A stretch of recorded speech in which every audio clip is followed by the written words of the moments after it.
నందిని దశరథ చక్రవర్తి గారికి పార్వతి ముగ్గురు భార్యలు అన్నాడు. పార్వతమ్మకు అనుమానం వచ్చింది, ఏమయ్యా రాజని ముగ్గురు పెళ్ళాలని చేసుకున్నాడా, వయస్సుకుండి చేసుకున్నాడా? ఎందుకు చేసుకున్నాడంటే పార్వతి పుత్ర సంతతి లేక చింతించెను. ముగ్గురిని చేసుకున్నా ముగ్గురికి సంతానం కాదు.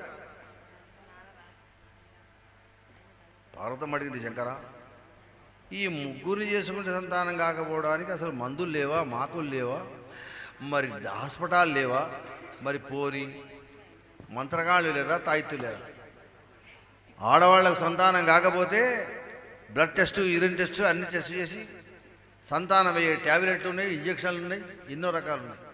ఒకవేళ గ్రహదోషం ఉంటే తాయిత్తులు ఉన్నాయి.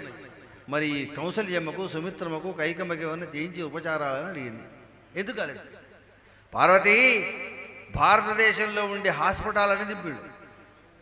నిల్ రిపోర్ట్, బ్లడ్ టెస్ట్ అన్ని పోని మరి ఏమైనా గ్రహదోషం అనే ప్రయత్నం చేస్తే మంత్రకాండం పిలిపించి తాయిత్తులు కట్టించిండు కైకమ్మకు, సుమిత్రమ్మకు. కౌసల్యకు 2 కిలోల తాయిత్తులు, సుమిత్రమ్మకు 3 కిలోలు, 4 కిలోల తాయిత్తులు కైకమ్మకు. పొగలే పొగలు. పార్వతి ఈ తాయిత్తుల ద్వారా మెడబరువే కానీ కడుబరువు కాలేదు. శంకర తాయిత్తులకు కాకబాయ్ పొగలకు కాకబండి. పార్వతి లంకాపట్టణం పరిపాలించే రావణ బ్రహ్మ మహాతపశ్శాలి, మహాబలవంతుడు. తన శరీర బలం చేత కైలాసాన్ని లేవనెత్తిన మహాబలవంతుడు. భరతనాట్యం నేర్చుకున్నవాడు, శాస్త్ర పాండిత్యం గలవాడు, 10 ముఖముల చేత శివుని స్తుతిని చేసేవాడు.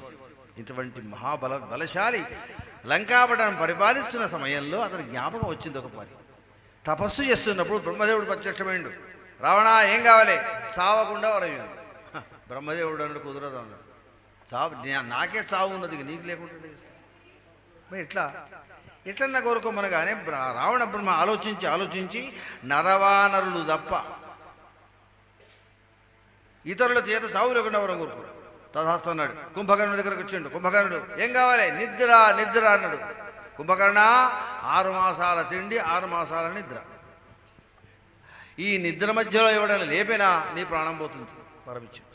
ఈ విభీషణుడి దగ్గర రాగానే, విభీషణ ఏం వరం కావాలి? దైవభక్తి, సాధు గోష్ఠి ఇది కావాలి.